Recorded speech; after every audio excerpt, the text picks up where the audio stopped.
کہ جب بھی کسی کو انصاف نہیں ملتا، حقوق نہیں ملتے، تو وہ گن اٹھاتا ہے. مشرقی پاکستان میں کیا ہوا؟ ان کو حقوق نہ ملے، چاہے صحیح تھے یا غلط تھے، انہوں نے گن اٹھائی، ہمارا ملک دو لخت ہو گیا. اب پاکستان کے ایک حصے میں جب وہ دیکھتے ہیں کہ یہاں فحاشی ہے، یہاں اوریانی ہے، یہاں بدکاری کے اڈے ہیں، یہاں بچیوں کے فروخت کے اڈے چل رہے ہیں، ہم کہہ کے دیکھیں اب 65 سال گزر چکے نا، کہتے ہیں پراپر طریقے سے کرتے، اسلامی نظریاتی کونسل کرتی تو پراپر طریقے، یہ تو کچھ 10 سال سے شروع ہوا نا، تو پراپر طریقے سے ہمارے پاس 50 سال تو موجود تھے، 55 سال موجود تھے، ہم نے کیا پراپر طریقے سے؟ نہیں کیا نا. اگر کر لیتے تو کر لیتے نا. اب جب نہیں کیا تو یہ ریئیکشن. اور دوسری بات یہ ہے، اگر طالبان ایک بات غلط کرے تو پھر تو بات ہے، لیکن اگر ایک طالبان صحیح بات کر رہے ہیں، اب اس صحیح بات کو بھی اس لیے نہیں ماننا کہ طالبان کر رہے ہیں. اچھا مثلا غلط بات کیا کر رہے ہیں جی؟ مثلا طالبان غلط بات، میں نے کہا مثال کے طور پر اگر غلط کریں، اور لیکن آپ کو لگتا ہے کچھ غلط کرتے ہیں؟ دیکھیے کچھ عناصر ہوں گے، باقی میں سب کو غلط نہیں کہتا، بہت سارے اس کے اسلامی نظام کیا غلط کرتے ہیں؟ دیکھیے ان میں کچھ عناصر ہو سکتے ہیں جو مظلوموں پر اغوا کرتے ہیں، مظلوموں پر حملے کرتے ہیں، ہم اس کو جو ہے وہ نہیں کرتے. لیکن دیکھیے بات یہ ہے، جب ہم ان اسلامی عدالت ہوگی، لیکن اسی طریقہ کار کی بنیاد پر آج وہ ریاست کو مذاکرات کی ٹیبل پر لے کر آئے ہیں، جس کا آپ حوالہ دے رہے ہیں کہ وہ شاید غلط کرتے ہیں. اچھا اب دیکھیے دو راستے ہیں نا، ایک راستہ یہ ہے کہ اسلامی نظام کو نافذ کیا جائے، یہ سہل ہے، یا ایک راستہ یہ ہے جیسے کہ ہمارے جیسے وحدت المسلمین والے بھی کہہ رہے ہیں، حامد رضا صاحب بھی کہہ رہے ہیں، اور بھی کہہ رہے ہیں کرو جنگ. دیکھیے 10 سال سے جنگ ہو چکی نا، 10 سال. اب اس وقت گوریلا وار ہے، گوریلا وار میں ہمیشہ نقصان اسی کا ہوتا ہے جو کہ پراپر فوج ہوتی ہے. اس کے یہ جنرل صاحب بیٹھے ہیں، وہ گوریلا وار لڑ رہے ہیں، وہ پہاڑوں میں ہیں، وہ حملہ کر کے بھاگ جاتے ہیں، پتہ نہیں چلتا. اگر اب وہ ایک طاقت تو بن چکے ہیں، لیکن اگر وہ ایک جائز مطالبہ کر رہے ہیں، ہم آگ کو ٹھنڈا کرنا چاہتے ہیں نا، ایک طریقہ تو یہ کہ آگ میں دوبارہ کود جائیں، جیسے بعض جماعتیں کہہ رہی کودو ٹھیک. لیکن دوسرا طریقہ یہ ہے کہ اگر وہ ایک جائز مطالبہ کر کے وہ کہتے ہیں اسلامی نظام لے آؤ، اور اسلامی نظام لاؤ گے ہم ہتھیار پھینک دیں گے. جب ہم دیکھ لیں گے کہ مکمل اسلامی نظام ہوگا تو لیکن میں اس میں ایک سوال، مجھے بریک کی طرف جانا ہے، میں آپ کی طرف آتا ہوں جنرل صاحب بریک کے بعد. لیکن کیا طالبان کی نظر میں، جس طرح میں مولانا صاحب سے بھی دوبارہ یہ پوچھوں گا کہ اگر جو اسلامی نظام ہے وہ وہی طریقہ کار ہوا جو افغانستان میں اختیار کیا گیا تھا، تو پھر اس پاکستان میں ہم میں سے کتنے بچیں گے یا اور کتنے بچیں گے کہ وہ اس دائرہ کار میں پتہ نہیں ہیں یا نہیں ہے؟ یہ بھی مولانا صاحب سے ہم پوچھیں گے کہ اگر وہی طریقہ کار رائج کیا جاتا ہے، کیونکہ جو آئین کے اندر شکیں ہیں اس پر عمل درآمد ہو تو 100 بسم اللہ بہت اچھی بات ہے، لیکن اگر وہ والا طریقہ جو افغانستان والا تھا تو پھر کتنا پاکستان خالی کرنا پڑے گا؟ ایک بریک کے بعد ریئیکشن کی بات کرنی ہے. دیکھیے اس میں میں آپ کی حمایت کروں گا، میں آپ کی حمایت کروں گا. نفاذ دین کے لیے جمہوری رستہ اختیار کریں، ہم آپ کے شانہ بشانہ کھڑے ہوں. تو حضرت حسین رضی اللہ تعالیٰ عنہ یزید کے خلاف کیوں اٹھے تھے؟ وہاں پر کیوں وہ جائز حکومت نہیں تھی، تو یہ کون سی؟ وہ ناجائز حکومت تھی. یہاں پر 18 کروڑ آپ نے گھروں پر جھنڈے اور یہ پنجے کیوں لگا؟ لال مسجد کے سامنے کیوں لگایا ہوا ہے؟ ہمارے سامنے ہم نے میری بات سنیے، ہم دل آزاری کرتے ہیں، آپ دل آزاری کرتے ہیں. اتنے بڑے ایشو سے اتنے چھوٹے آپ سخت باتیں کرتے رہے، آپ سخت باتیں کرتے رہے تو میں خاموش رہا. یہ کوئی ایشو ہے، یہ ایشو نہیں، یہ ایشو ہے. اس وقت میرا خیال ہے اس طرف نہیں جا، میرا خیال ہے اس موضوع پہ بات نہ کریں. جب آپ اس وقت دیکھیں سخت انداز اختیار کریں.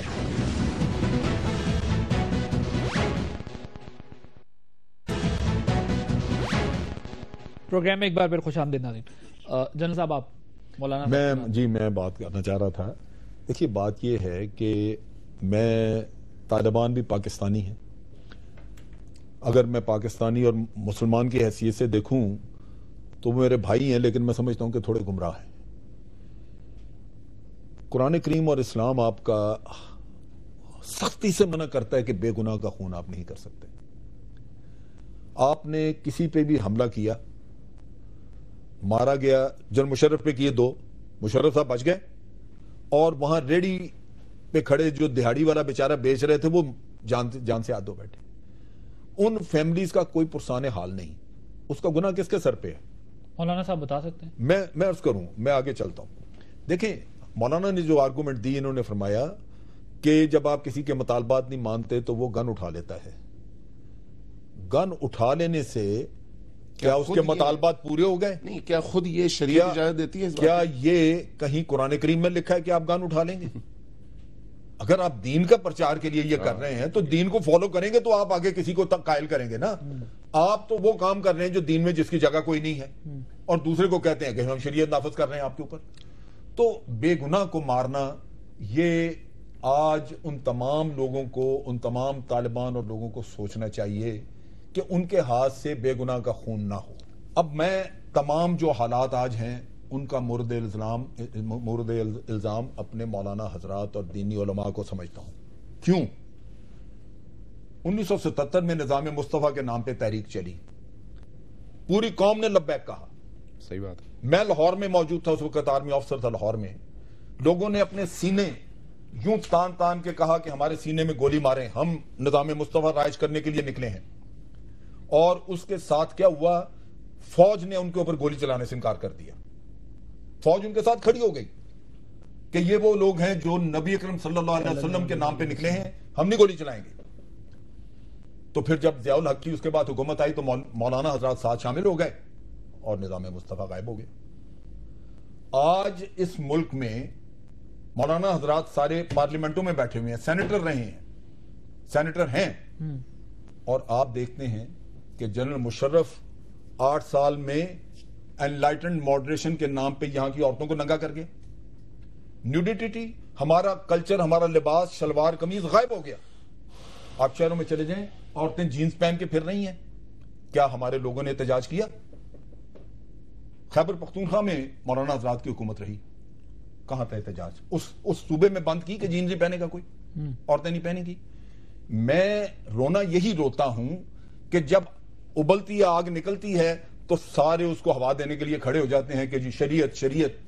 تو شریعت ایک 65 سال میں اپنی اپنی کتاب سارے کھول کے دیکھیں کہ انہوں نے کیا کیا ہے۔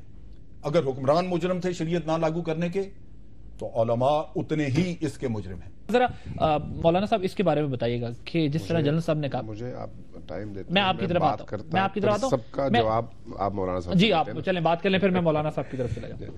دیکھیں، پہلی بات تو یہ ہے کہ اگر جزا و سزا کا نفاذ نہیں ہو رہا ہے تو کیا اس کے نفاذ کے لیے آپ بے گناہوں کے گلے کاٹ سکتے ہیں؟ اور یہ شریعت نے اس کی اجازت دی ہے؟ جیسے جنرل صاحب نے کہا، انہوں نے تو پرویز مشرف کی مثال دی، میں کہتا ہوں خیبر بازار کی ان خواتین اور بچوں کا قصور کیا تھا جن کے 250 کی تعداد میں جو شیعہ نہیں تھے، میں شیعوں کی بات نہیں کر رہا، جو کرسچن نہیں تھے، جو مسلمان تھے، شیعہ سنی کی بات نہیں ہو رہی، بات ہو رہی ہے پاکستانی کی، بات ہو رہی ہے مسلمانوں کی، ان بیچارے مظلوم لوگوں کے بدن کے چیتھڑے آپ نے فضا میں بکھیر دیے۔ ان کا قصور کیا تھا؟ کیا یہ شریعت کہتی ہے آپ سے؟ شریعت نے اس بات کی آپ کو اجازت دیا ہے؟ اس وقت ہزاروں لوگ طالبان کی قید میں ہیں جن کو اغوا برائے تاوان کے تحت پکڑا گیا ہے۔ آج بھی کئی لوگوں نے مجھ سے رجوع کیا کہ ہم سے اتنے پیسے مانگ رہے ہیں ٹی ٹی پی کے لوگ، یہ شریعت نے اجازت دی ہے؟ کون سی شریعت ہے؟ محمد عربی کی شریعت ہے یا کسی یہودی کی شریعت ہے؟ سوچنے والی بات ہے یہ۔ آخر اس کو شریعت کہہ کر شریعت کا مذاق ہم کیوں اڑائے ہیں؟ دوسری بات، پاکستان دشمن قوتوں سے آیا پیسے لیے جا رہے ہیں پاکستان کے خلاف لڑنے کے لیے یا نہیں؟ کیا اس وقت جو فوج تیار ہے، جتنا اسلحہ ان کے پاس ہے، ٹی ٹی پی کی میں بات کر رہا ہوں، جتنا ان کے پاس بارود ہے، جتنی بڑی تعداد میں ان کے لوگوں کی روزانہ سے ان کو راشن دیا جا رہا ہے، یہ پاکستان کے اندر سے نکلے ہوئے پیسے تو نہیں ہے، زمین سے کوئی خزانہ تو نہیں نکلا؟ ظاہر ہے آپ 2 ملازم رکھنا چاہتے ہیں تو آپ نہیں رکھ سکتے، تو یہ سارا کہاں سے ہو رہا ہے؟ انٹرپریٹیشن کون کرے گا؟ دیکھیے بات یہ ہے کہ میں یہ کہتا ہوں کہ ہم ایکشن پر غور نہیں کرتے، ری ایکشن پر غور کرتے ہیں۔ ایکشن پر کوئی، چونکہ ایکشن میں طاقت والا ہوتا نا، اس کے نہیں، اس موضوع پر بات نہیں کرنی، آپ نے ری ایکشن کی بات کرنی ہے۔ دیکھیے اس میں میں آپ کی حمایت کروں گا، میں آپ کی حمایت کروں گا، نہیں میں آپ بات کمپلیٹ کیجئے گا، نہیں میں کہہ رہا ہوں آپ کی بات کمپلیٹ کیجئے گا۔ میں ایک بات کا اضافہ کر دوں، اگر آپ دینی جماعتوں کو میدان میں لے آئیں جو نفاذ دین کے لیے جمہوری رستہ اختیار کریں، ہم آپ کے شانہ بشانہ کھڑے ہوں گے، لیکن دہشت گردی میں نہیں۔ دیکھیے یہ مسئلہ پیدا کیوں ہو رہا ہے؟ بات یہ ہے کہ جب ہم ایسی چیزیں کریں گے، حکومت کرے گی، بعض جماعتیں کریں گی کہ جو متنازع ہوں گی، مقدس شخصیات پر جو ہے نا کیچڑ اچھالا جائے گا، تو پھر تو ایسے نوجوان ہوں گے، اس کو روکنا چاہیے۔ میری بات تو سنیے نا، پرویز مشرف نے ایک یو ٹرن لیا، پوری قوم کہتی ہے غلط تھا، اور وہاں آپریشن شروع کیے گئے، پوری قوم کہتی ہے غلط تھا۔ تو جب آپ غلطی کریں گے اور وہاں پر آپریشن جٹ طیاروں سے بمباری کریں گے تو اس کا ری ایکشن ہوگا۔ ایسے ہی انہوں نے کہا جی دیکھیں جی حکومت کے خلاف جو ہے نا ہتھیار اٹھانا صحیح نہیں ہے، تو حضرت حسین رضی اللہ تعالیٰ عنہ یزید کے خلاف کیوں اٹھے تھے؟ وہاں پر کیوں وہ جائز حکومت نہیں تھی، تو یہ کون سی وہ ناجائز حکومت تھی؟ یہاں پر 18 کروڑ عوام نے ووٹ کے ذریعے سے ایک حکومت کو منتخب کیا ہے جو آپ کے جو آپ کے اپنے بنائے ہوئے اصولوں کے بالکل مطابق ہے. آپ کا اپنا اصول یہ ہے کہ عوام کی حمایت سے اگر کسی خلیفہ کا انتخاب ہوتا ہے تو وہ جمہوری ہے. آپ کا اپنا بنایا ہوا اصول ہے, اسی اصول کے تحت عوام نے پرویز مشرف نے جو فیصلہ کیا وہ جمہوری تھا, وہ آئینی تھا, غلط تھا نا. اس غلطی کے خلاف تو لوگ اٹھے تھے. اور دوسرا یہ ہے کہ دیکھیں آپ اتنی باتیں کر رہے ہیں, دیکھیں آپ میری بات کو سنیے. آپ لوگ بھی بعض ایسی چیزیں کرتے ہیں, ایک طرف کہتے ہیں وحدت المسلمین کی بات کرتے ہیں, لیکن متنازع امور اتنے سارے آپ لوگ کرتے ہیں جس کی وجہ سے یہ نوجوان تیار ہوتے ہیں. میری بات کو سنیے. آپ کہتے ہیں کہ وحدت المسلمین ہونا چاہیے, آپ نے گھروں پر جھنڈے اور یہ پنجے کیوں لگا, لال مسجد کے سامنے کیوں لگایا ہوا ہے ہمارے سامنے؟ ہم نے میری بات سنیے, ہم دل آزاری کرتے ہیں, آپ دل آزاری کرتے ہیں. اتنے بڑے ایشو سے اتنے چھوٹے آپ اتنے بڑے آپ سخت باتیں کرتے رہے, آپ سب باتیں کرتے رہے تو میں خاموش رہا. یہ کوئی ایشو ہے, یہ ایشو ہے ہمارے ایشو یہ ہے. اگر میں آپ کے گھر کے سامنے اپنا جھنڈا لگاتا ہوں, میں آپ کے گھر کے سامنے آ کے رسومات پوری کرتا ہوں, آپ تعزیہ ہمارے گھر کے سامنے, آپ جلوس ہمارے گھر کے سامنے, آپ جھنڈے ہمارے گھروں کے سامنے, آپ لال مسجد کے سامنے 200 فٹ لگا دیں, اور یہ موضوع نہیں ہے. اس پر بات کرتے ہیں. میں تیار ہوں آپ جب صحابہ کرام پر بحث کریں گے اور حضرت ابو بکر صدیق عمر فاروق پر بات کریں گے, اس وقت میرا خیال ہے اس طرف نہیں جاتا. اس موضوع پہ بات نہ کریں. جب موضوع بحث اس وقت دیکھیں پاکستان میں نظام عدل کا نفاذ ہے. موضوع بحث یہ ہے کہ پاکستان میں امن قائم ہو. علامہ صاحب اگر آپ مجھے اجازت دیں, مذاکرات کا نتیجہ کیا ہے؟ امن نہیں ہوگا. امن کیسے آئے گا؟ امن کیسے آئے گا؟ امن اس وقت آئے گا جب شاعر کا احترام ہوگا اور مقدس شخصیات حضرت ابو بکر صدیق, عمر فاروق, عثمان غنی, حضرت عائشہ, حضرت حفصہ, سب کا احترام ہوگا. ہم اہل بیت کا احترام کریں گے اور ان کی تمام مقدس شخصیات کا احترام کریں گے, یہ ہماری مقدس شخصیات کا احترام کریں گے. لیکن جب ایسے لوگ پیدا ہوتے ہیں, یہ تو سب کی مقدس شخصیات ہیں نا, یہ تو ہم سب کی مقدس شخصیات ہیں. ایسا نہیں ہوتا, یہ بھی کرتے ہوں گے, لیکن بعض نوجوان ان کے جذباتی میرا خیال ہے جنرل صاحب یہ نقطہ ہمیں کلیئر کرنا چاہیے. جنرل صاحب آپ یہ نقطہ ہمیں کلیئر کرنا چاہیے کہ ہم سب کی مقدس شخصیات. اس میں کوئی شک نہیں. دیکھیں میرا خیال ہے یہ اس وقت بڑا حساس معاملہ ہے. ایکشن پر بات ہوئی, میں ذرا ایکشن ایکشن پر بات کرتے ہیں, جی دوسری طرف جا رہی ہے یہ معاملہ. علامہ صاحب اگر میرا خیال ہے اس نقطے کو یار اس کی وجہ میں کسی وجہ کا پتہ ہے, میں گزارش نہیں کلیئر کرنا, میں گزارش کر رہا ہوں. میں صرف یہ میں ذرا موضوع کی طرف آتے نا, میں ذرا موضوع کی طرف جملہ عرض کروں. میرا خیال ہے علامہ صاحب جو بھی کسی کی مقدسات کے خلاف بات کرتا ہے وہ حرام ہے. ختم. ٹھیک ہے, جو اس طرح کا کوئی کام کرتا ہے اس کی مذمت بھی ہونی چاہیے, اس کو سزا بھی بہت اچھی بات, بہت اچھی بات ہے. آپ آئیں اس موضوع کی طرف جو اس وقت ہے. قرآن کریم میں اللہ تعالیٰ نے یہاں تک کہا ہے کہ کسی کافر کو اس کے بتوں کے خلاف گالی گلوچ نہ کرو, ورنہ وہ میرے خلاف بات کرے, یعنی وہ اللہ کی شان میں گستاخی کرے گا. یہ ہے قرآن کریم میں. یہی تو کہتا ہوں, دیکھیں صحابہ اکرام کا تقدس ہوگا, اہل بیت کا تقدس ہوگا, شاعر اللہ کا تقدس ہوگا, تو کوئی مسئلہ پیدا نہیں ہوگا. مسئلہ کیوں پیدا ہو رہا ہے کہ شاعر اللہ کا تقدس نہیں ہے. ٹھیک ہے, بہت شکریہ علامہ امین شہیدی صاحب, جنرل ریٹائرڈ امجد شعیب صاحب, مولانا عبدالعزیز صاحب اور ہمارے ساتھ صاحبزادہ حامد رضا صاحب موجود تھے. ناظرین آپ نے گفتگو سنی.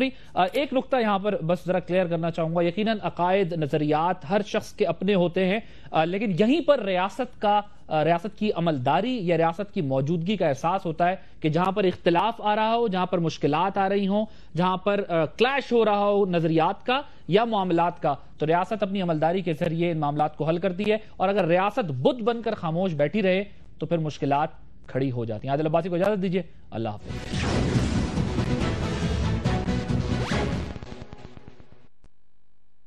Was brought to you by